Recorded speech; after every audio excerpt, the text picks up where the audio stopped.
Good afternoon. का पिछली video में हम लोगों ने पढ़ा था कि सभी क्वाड्रिलेटरल्स के बारे में, उनके शेप्स के बारे में, उनकी सारी प्रॉपर्टीज के बारे में हम लोग जान चुके थे।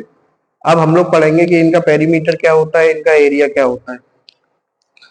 तो सबसे पहले जो क्वाड्रिलेटरल था हमारा था वो रेक्टेंगल। तो रेक्टेंगल का पेरीमीटर और उसका एरिया के बारे में अभी हम लोग जानकारी करेंगे।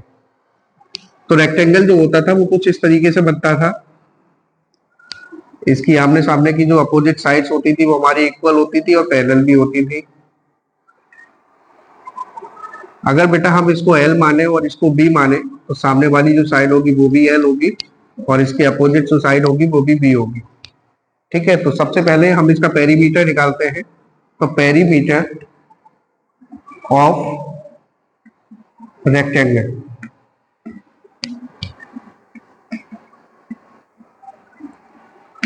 तो पेरीमीटर ऑफ रेक्टेंगल में क्या होता है कि हमने बताया था कि जब किसी का पॉलीगन का हम पेरीमीटर निकालेंगे तो उनकी जो साइड्स होंगी हम उनको प्लस करेंगे। तो L plus B plus L and plus B, तो L plus B plus L plus B, इसका मतलब 2L प्लस 2B। यहाँ से 2 कॉमन लेते हैं तो L प्लस बी आ जाता है। ये हमारा पेरीमीटर हो गया रेक्टेंगल का।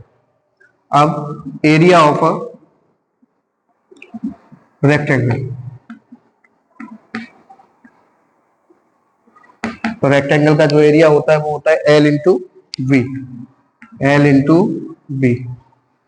अब तीसरा होता है diagonal of a rectangle, diagonal of rectangle. देखिए, इसका जो डायगोनल होता है उसका फॉर्मूला निकालने के लिए हमें पता है कि इसके जो इंटीरियर एंगल्स होते हैं वो 90 डिग्री के एंगल्स होते हैं। जब 90 डिग्री का एंगल होता है तो उसके सामने जो साइड्स होती है वो हमारी हाइपोटेनियस कहलाती है। हाइपोटेनियस है तो ये हमारा बेस हो गया, बेस है, और ये हमारा परपेंडिकुलर हो गया। तो हम इसमें पाइथागोरस थ्योरम लगाते हैं। जब पाइथागोरस थ्योरम लगाते हैं तो क्या होता है कि अंडर रूट, इसका जो फॉर्मूला निकल के आता है वो आता है under root L square plus B square. तो ये हमारे डायगोनल ऑफ रेक्टेंगल का फॉर्मूला क्या है? Under root L square plus B square. अब हम पढ़ते हैं स्क्वायर। तो स्क्वायर क्या होता था? जिसकी एक ऐसा पॉलीगन जिसकी चारों साइड्स हमारी कैसी होती है? इक्वल होती है, उनको हम स्क्वायर कहते हैं। और इनके जो इंटीरियर एंगल्स होते हैं वो भी हमारे 90 डिग्री पर होते हैं। तो सबसे पहले पेरीमीटर ऑफ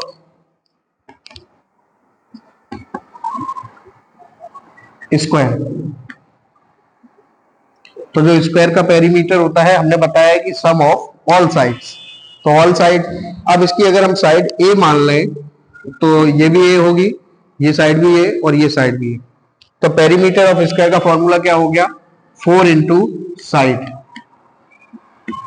ठीक है, अब area of square, area of square, तो स्क्वायर का एरिया क्या होता है? साइड इंटू साइड या साइड स्क्वायर। अब इसके अगर हम डायगोनल्स की बात करें तो डायगोनल भी इसका भी डायगोनल उसी तरीके से निकाला जाएगा जैसा कि अभी हम लोगों ने रेक्टेंगल का निकाला था।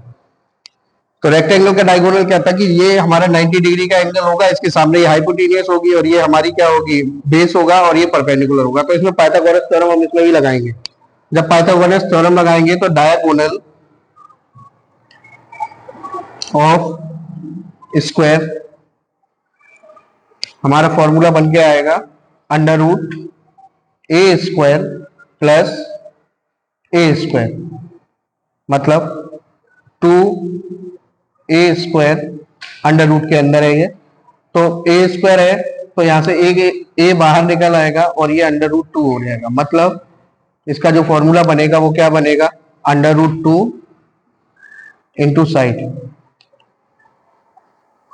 ये हमारा डायगोनल का फॉर्मूला हो गया अंडर रूट 2 इंटू साइड।